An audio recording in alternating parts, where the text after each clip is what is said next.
Assalamualaikum warahmatullahi wabarakatuh. Salam sejahtera untuk kita semua, siswa-siswi SMA, SMK, MA di seluruh tanah air. Sebelum dimulai pembelajaran ini, silakan untuk berdoa menurut agamanya masing-masing.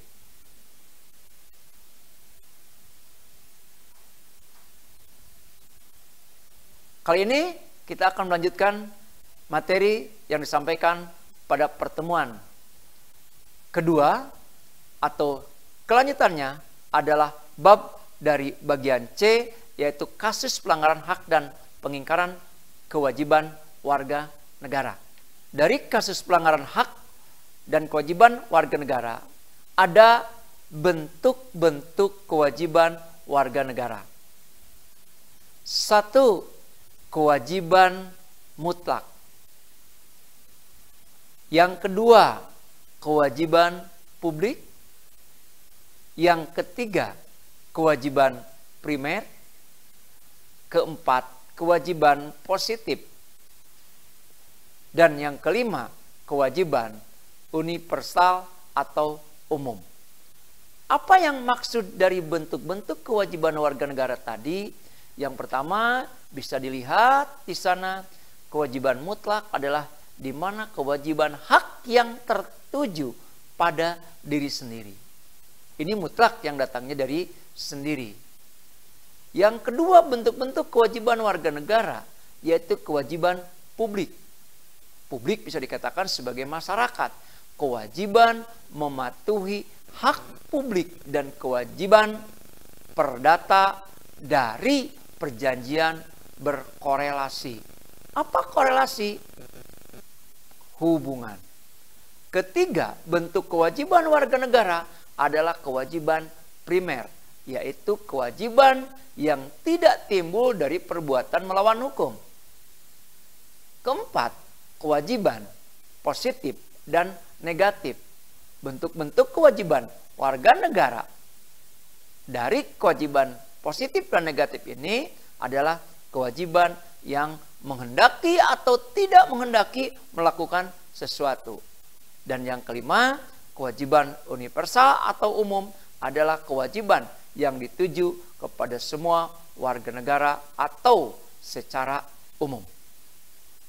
Dari bentuk yang tadi, ada penyebab pelanggaran hak dan pengingkaran kewajiban warga negara. Pelanggaran hak dan pengingkaran kewajiban warga negara disebabkan oleh faktor-faktor berikut. Apa saja faktor-faktor berikut itu? Satu ataupun A, sikap egois atau terlalu mementingkan diri sendiri. Nah, ini banyak hal-hal yang harus diperhatikan. Ya, sikap egois atau terlalu mementingkan diri sendiri. Yang B, rendahnya kesadaran berbangsa dan bernegara. C, sikap tidak toleran. D, penyalahgunaan kekuasaan. E, ketidaktegasan aparat penegak hukum. Dan F, penyalahgunaan teknologi.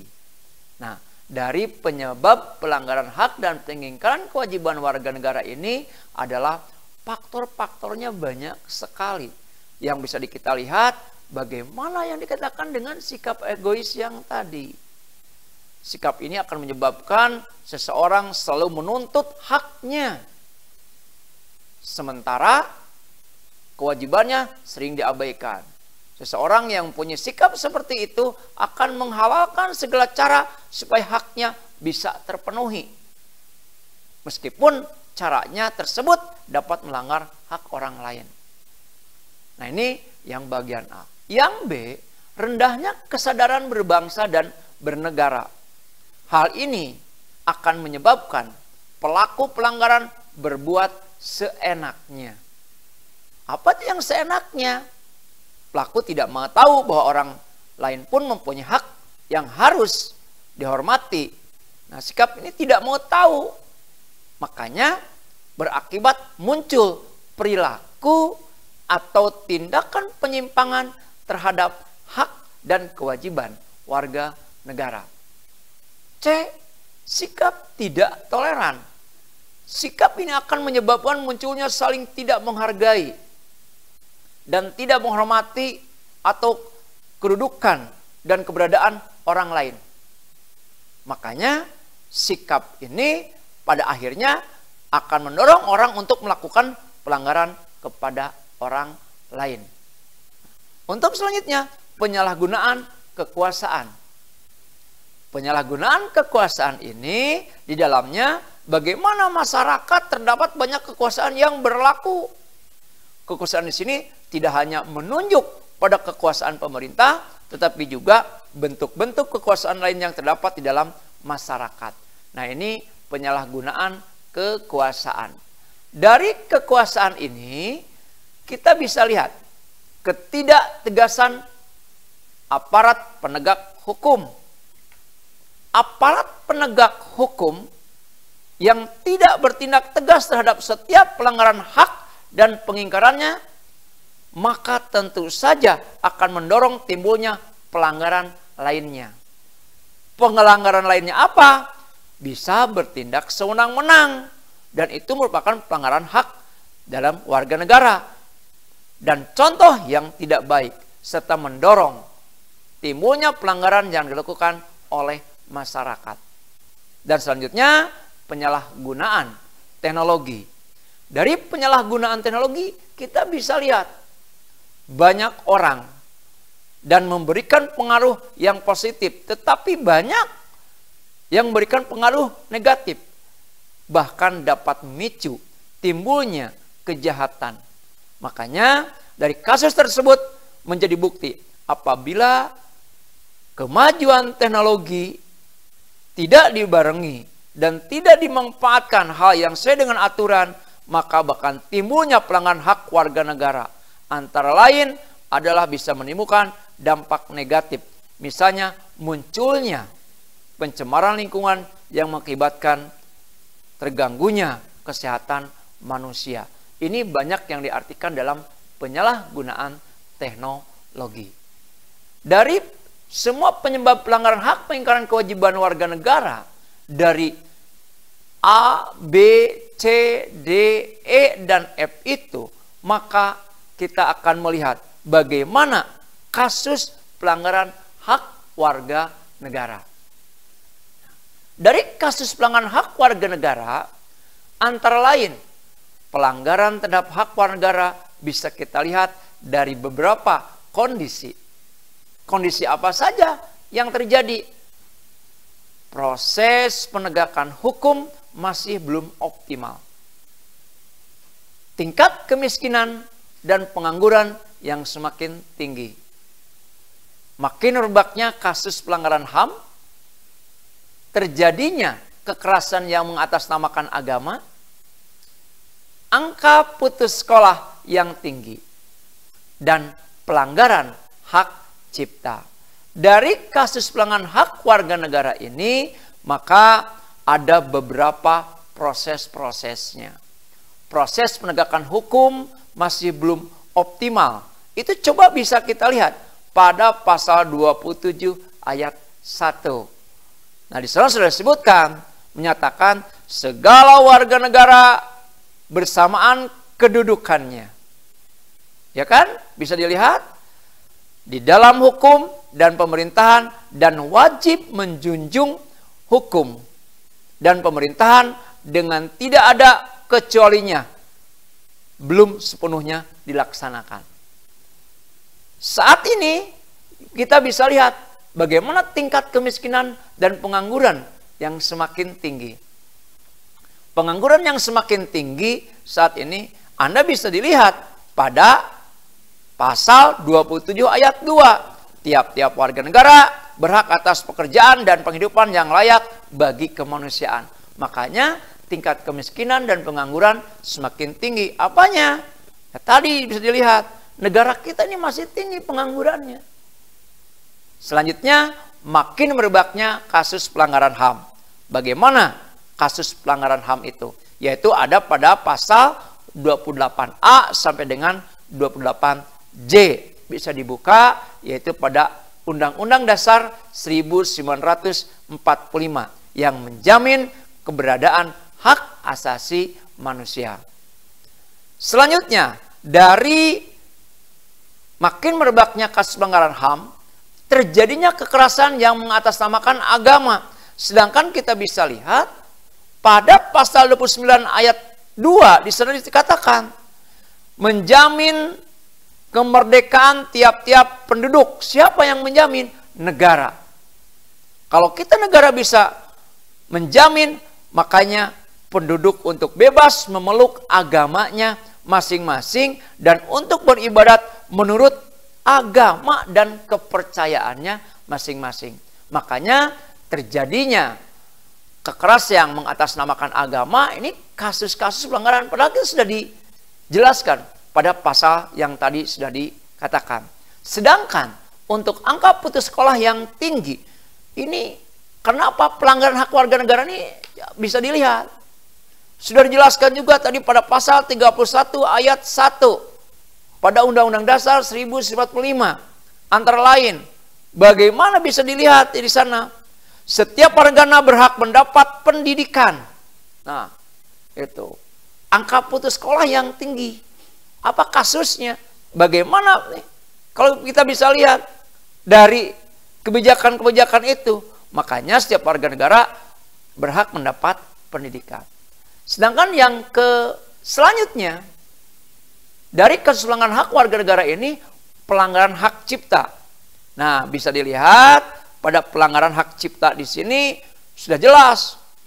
Peredaran, kalau dulu, mohon maaf nih dulu. Ini ada yang dikatakan dengan PCD. Nih, PCD ini kan bisa dilihat banyak yang dibajak. Perilaku plagiat. Contoh apa plagiat? Plagiator.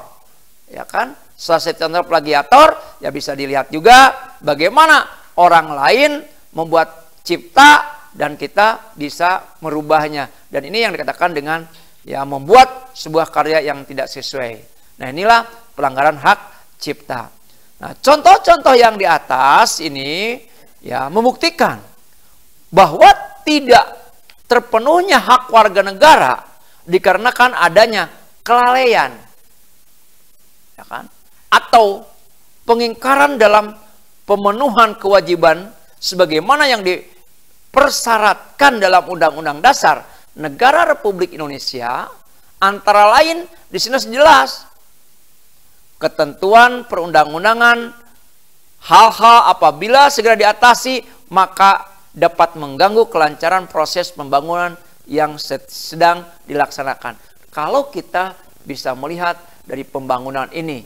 Nah, kasus pengingkaran kewajiban warga negara ini banyak dikatakan di sini.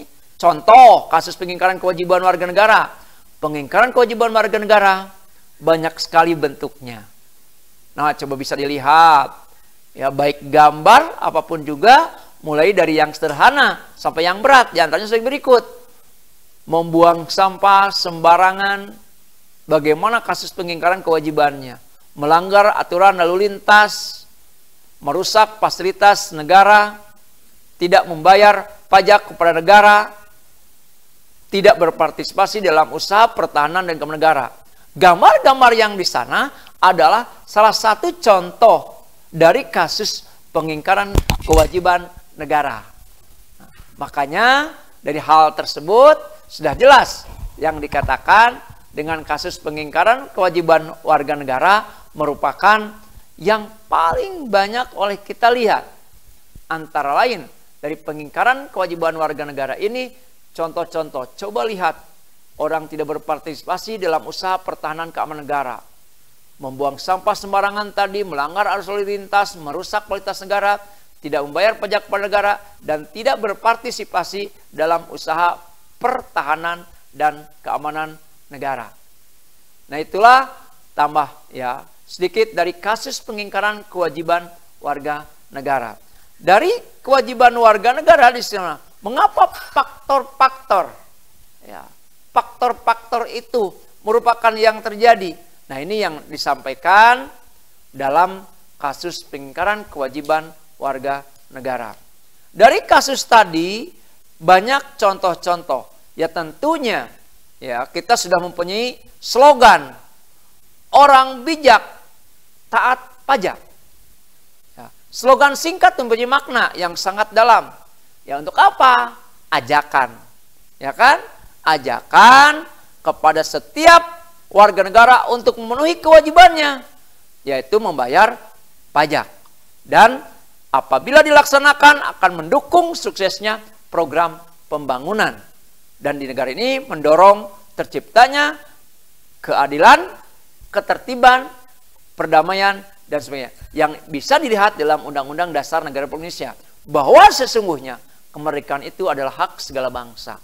Nah maka pada kenyataannya saat ini banyak terjadi pengingkaran terhadap kewajiban.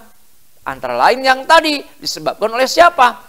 Tingginya sikap egoisme dari kasus pengingkaran kewajiban warga negara.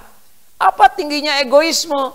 Nah itulah yang harus kita jauhkan, yang dimiliki oleh setiap negara, sehingga ada pikiran bagaimana haknya sementara kewajibannya dilupakan. Nah itulah pengingkaran dari kewajiban oleh warga negara.